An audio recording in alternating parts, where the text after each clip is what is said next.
La Bible en un an, le 19 mai, le premier livre de Samuel, chapitre 26, verset 1 au chapitre 28, verset 25, le livre des psaumes, chapitre 116, verset 1 à 19, le livre des proverbes, chapitre 15, versets 1 et 2, l'évangile de Luc, chapitre 18, verset 18 à 43. Premier livre de Samuel, chapitre 26. Les Ziphiens allèrent auprès de Saül à Gibéa et dirent: David n'est-il pas caché sur la colline de Hakila en face du désert?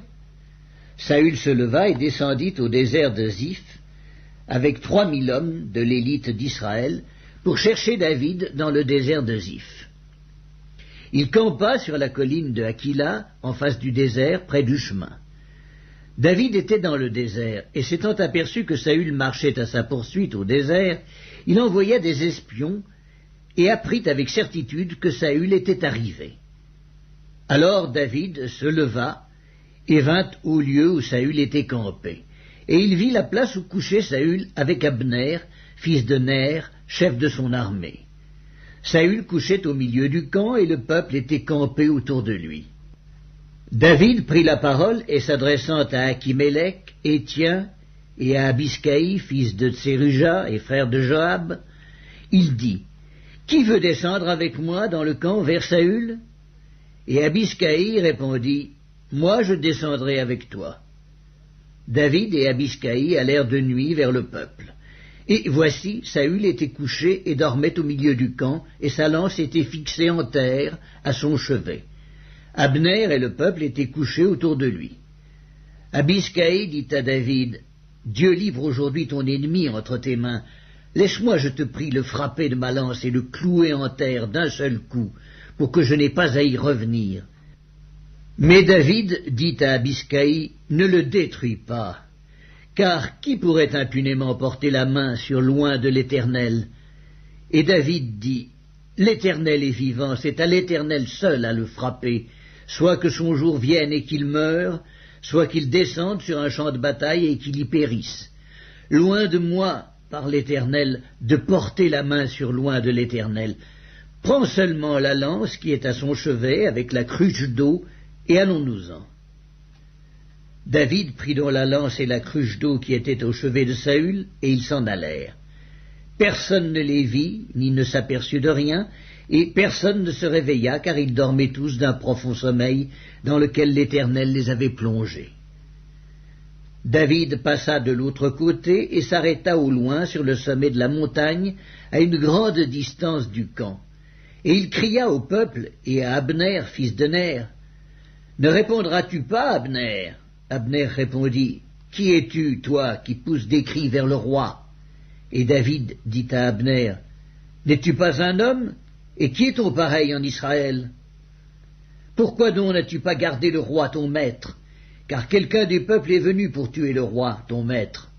Ce que tu as fait là n'est pas bien. L'Éternel est vivant, vous méritez la mort pour n'avoir pas veillé sur votre maître, sur loin de l'Éternel. Regarde maintenant où sont la lance du roi et la cruche d'eau qui était à son chevet. Saül reconnut la voix de David et dit: Est-ce bien ta voix, mon fils David? Et David répondit: C'est ma voix, ô roi, mon seigneur. Et il dit: Pourquoi mon seigneur poursuit-il son serviteur? Qu'ai-je fait, et de quoi suis-je coupable? Que le roi, mon seigneur, daigne maintenant écouter les paroles de son serviteur. Si c'est l'Éternel qui t'excite contre moi, qu'il agrée le parfum d'une offrande. Mais si ce sont des hommes, qu'ils soient maudits devant l'Éternel, puisqu'ils me chassent aujourd'hui pour me détacher de l'héritage de l'Éternel, et qu'ils me disent: Va servir des dieux étrangers. Oh, que mon sang ne tombe pas en terre loin de la face de l'Éternel, car le roi d'Israël s'est mis en marche pour chercher une puce, comme on chasserait une perdrix dans les montagnes. Saül dit: J'ai péché, reviens mon fils David, car je ne te ferai plus de mal, puisqu'en ce jour ma vie a été précieuse à tes yeux. J'ai agi comme un insensé, et j'ai fait une grande faute. David répondit: Voici la lance du roi, que l'un de tes gens vienne la prendre.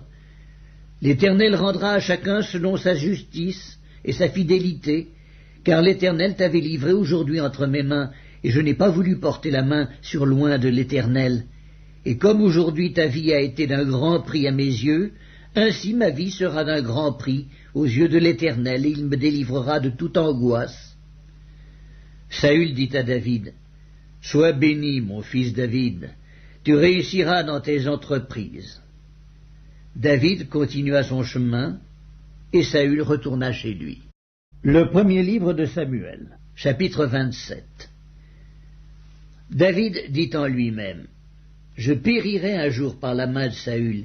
Il n'y a rien de mieux pour moi que de me réfugier au pays des Philistins, afin que Saül renonce à me chercher encore dans tout le territoire d'Israël. Ainsi j'échapperai à sa main. » Et David se leva, lui et les 600 hommes qui étaient avec lui, et ils passèrent chez Achish, fils de Maoc, roi de Gath. David et ses gens restèrent à Gath auprès d'Achish. Ils avaient chacun leur famille, et David avait ses 2 femmes, Akinoam de Jizréel et Abigaïl de Carmel, femme de Nabal. Saül, informé que David s'était enfui à Gath, cessa de le chercher. David dit à Achish, « Si j'ai trouvé grâce à tes yeux, qu'on me donne dans l'une des villes du pays un lieu où je puisse demeurer, car pourquoi ton serviteur habiterait-il avec toi dans la ville royale ?» Et ce même jour, Achish lui donna Tsiklag. C'est pourquoi Tsiklag a appartenu au roi de Juda jusqu'à ce jour. Le temps que David demeura dans le pays des Philistins fut d'1 an et 4 mois.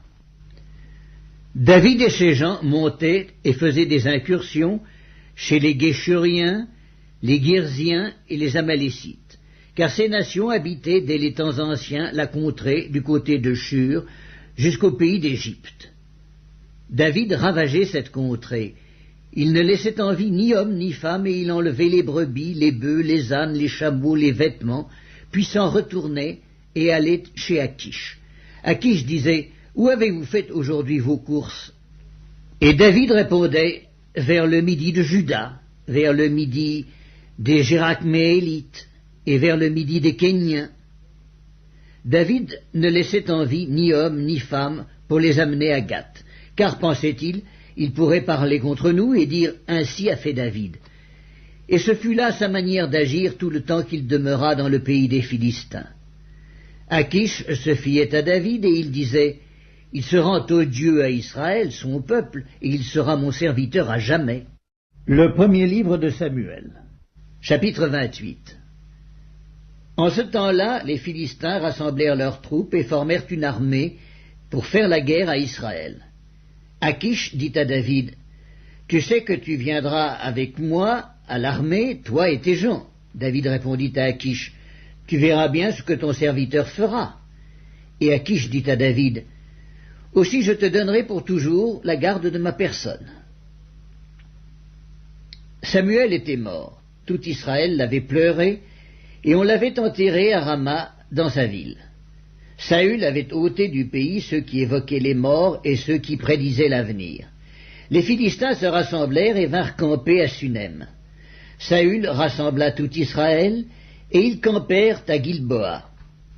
À la vue du camp des Philistins, Saül fut saisi de crainte, et un violent tremblement s'empara de son cœur. Saül consulta l'Éternel, et l'Éternel ne lui répondit point, ni par des songes, ni par l'Urim, ni par les prophètes. Et Saül dit à ses serviteurs, « Cherchez-moi une femme qui évoque les morts, et j'irai la consulter. » Ses serviteurs lui dirent, « Voici, à Andor, il y a une femme qui évoque les morts. » Alors Saül se déguisa et prit d'autres vêtements, et il partit avec 2 hommes. Ils arrivèrent de nuit chez la femme. Saül lui dit, « Prédis-moi l'avenir en évoquant un mort, et fais-moi monter celui que je te dirai. » La femme lui répondit, « Voici, tu sais ce que Saül a fait, comment il a retranché du pays ceux qui évoquent les morts et ceux qui prédisent l'avenir. Pourquoi donc tends-tu un piège à ma vie pour me faire mourir ?» Saül lui jura par l'Éternel en disant, « L'Éternel est vivant, il ne t'arrivera point de mal pour cela. » La femme dit, « Qui veux-tu que je te fasse monter ?» Et il répondit, « Fais-moi monter Samuel. » Lorsque la femme vit Samuel, elle poussa un grand cri, et elle dit à Saül, « Pourquoi m'as-tu trompé? Tu es Saül. » Le roi lui dit, « Ne crains rien, mais que vois-tu » La femme dit à Saül, « Je vois un Dieu qui monte de la terre. » Il lui dit, « Quelle figure a-t-il » Et elle répondit, « C'est un vieillard qui monte, et il est enveloppé d'un manteau. » Saül comprit que c'était Samuel, et il s'inclina le visage contre terre, et se prosterna. Samuel dit à Saül, « Pourquoi m'as-tu troublé en me faisant monter » Saül répondit, « Je suis dans une grande détresse. Les Philistins me font la guerre, et Dieu s'est retiré de moi. Il ne m'a répondu ni par les prophètes, ni par les songes, et je t'ai appelé pour que tu me fasses connaître ce que je dois faire. » Samuel dit, « Pourquoi donc me consultes-tu, puisque l'Éternel s'est retiré de toi et qu'il est devenu ton ennemi? L'Éternel te traite comme je te l'avais annoncé de sa part. L'Éternel a déchiré la royauté d'entre tes mains et l'a donnée à un autre, à David. Tu n'as point obéi à la voix de l'Éternel, et tu n'as point fait sentir à Amalek l'ardeur de sa colère. Voilà pourquoi l'Éternel te traite aujourd'hui de cette manière.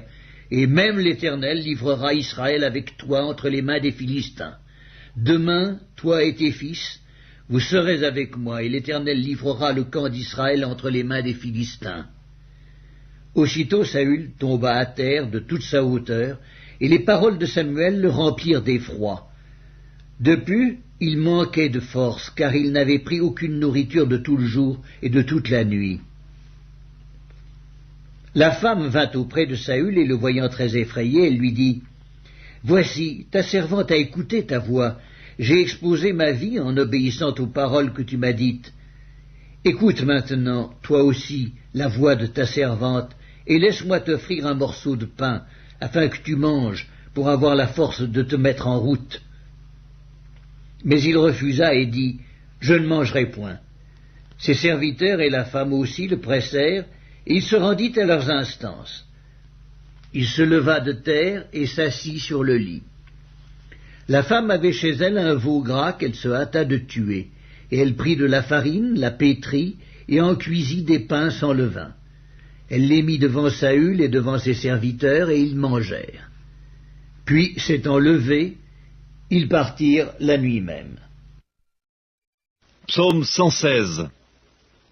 J'aime l'Éternel, car il entend ma voix, mes supplications, car il a penché son oreille vers moi, et je l'invoquerai toute ma vie.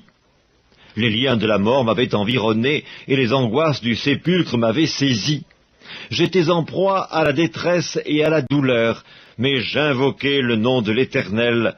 Ô Éternel, sauve mon âme. L'Éternel est miséricordieux et juste, notre Dieu est plein de compassion. L'Éternel garde les simples, j'étais malheureux et il m'a sauvé. Mon âme, retourne à ton repos, car l'Éternel t'a fait du bien. Oui, tu as délivré mon âme de la mort, mes yeux des larmes, mes pieds de la chute. Je marcherai devant l'Éternel sur la terre des vivants. J'avais confiance lorsque je disais « Je suis bien malheureux ». Je disais dans mon angoisse « Tout homme est trompeur ». Comment rendrai-je à l'Éternel tous ses bienfaits envers moi? J'élèverai la coupe des délivrances et j'invoquerai le nom de l'Éternel. J'accomplirai mes vœux envers l'Éternel en présence de tout son peuple. Elle a du prix aux yeux de l'Éternel, la mort de ceux qui l'aiment. Écoute-moi, ô Éternel, car je suis ton serviteur, fils de ta servante. Tu as détaché mes liens. Je t'offrirai un sacrifice d'action de grâce, et j'invoquerai le nom de l'Éternel. J'accomplirai mes vœux envers l'Éternel, en présence de tout son peuple, dans les parvis de la maison de l'Éternel, au milieu de toi, Jérusalem. Louez l'Éternel. Livre des Proverbes, chapitre 15. Une réponse douce calme la fureur, mais une parole dure excite la colère. La langue des sages rend la science aimable, et la bouche des insensés répand la folie. Évangile de Luc, chapitre 18. Un chef interrogea Jésus et dit, « Bon maître, que dois-je faire pour hériter la vie éternelle ?» Jésus lui répondit, « Pourquoi m'appelles-tu bon? Il n'y a de bon que Dieu seul. Tu connais les commandements. Tu ne commettras point d'adultère. Tu ne tueras point. Tu ne déroberas point. Tu ne diras point de faux témoignages, et honore ton père et ta mère. » J'ai, dit-il, observé toutes ces choses dès ma jeunesse. Jésus, ayant entendu cela, lui dit, « Il te manque encore une chose. Vends tout ce que tu as, distribue-le aux pauvres, et tu auras un trésor dans les cieux. Puis, viens et suis-moi. » Lorsqu'il entendit ces paroles, il devint tout triste, car il était très riche. Jésus, voyant qu'il était devenu tout triste, dit qu'il est difficile à ceux qui ont des richesses d'entrer dans le royaume de Dieu. Car il est plus facile à un chameau de passer par le trou d'une aiguille qu'à un riche d'entrer dans le royaume de Dieu. Ceux qui l'écoutaient dirent, « Et qui peut être sauvé ?» Jésus répondit, « Ce qui est impossible aux hommes est possible à Dieu. » Pierre dit alors, « Voici, nous avons tout quitté, nous t'avons suivi. » Et Jésus leur dit, « Je vous le dis en vérité, il n'est personne qui, ayant quitté à cause du royaume de Dieu sa maison, ou sa femme, ou ses frères, ou ses parents, ou ses enfants, ne reçoive beaucoup plus dans ce siècle-ci, et dans le siècle à venir, la vie éternelle. » Jésus prit les 12 auprès de lui et leur dit, « Voici, nous montons à Jérusalem, et tout ce qui a été écrit par les prophètes au sujet du Fils de l'homme s'accomplira. Car il sera livré aux païens, on se moquera de lui, on l'outragera, on crachera sur lui, et, après l'avoir battu de verge, on le fera mourir. Et le 3e jour, il ressuscitera. » Mais ils ne comprirent rien à cela. C'était pour eux un langage caché, des paroles dont ils ne saisissaient pas le sens. Comme Jésus approchait de Jéricho, un aveugle était assis au bord du chemin et mendiait. Entendant la foule passer, il demandait ce que c'était. On lui dit, « C'est Jésus de Nazareth qui passe. » Et il cria, « Jésus, fils de David, aie pitié de moi. » Ceux qui marchaient devant le reprenaient pour le faire taire, mais il criait beaucoup plus fort, « Fils de David, aie pitié de moi. » Jésus, s'étant arrêté, ordonna qu'on le lui amène, et quand il se fut approché, il lui demanda, « Que veux-tu que je te fasse ?» Il répondit, « Seigneur, que je recouvre la vue. » Et Jésus lui dit, « Recouvre la vue, ta foi t'a sauvé. » À l'instant, il recouvra la vue et suivit Jésus en glorifiant Dieu. Tout le peuple, voyant cela, louait Dieu.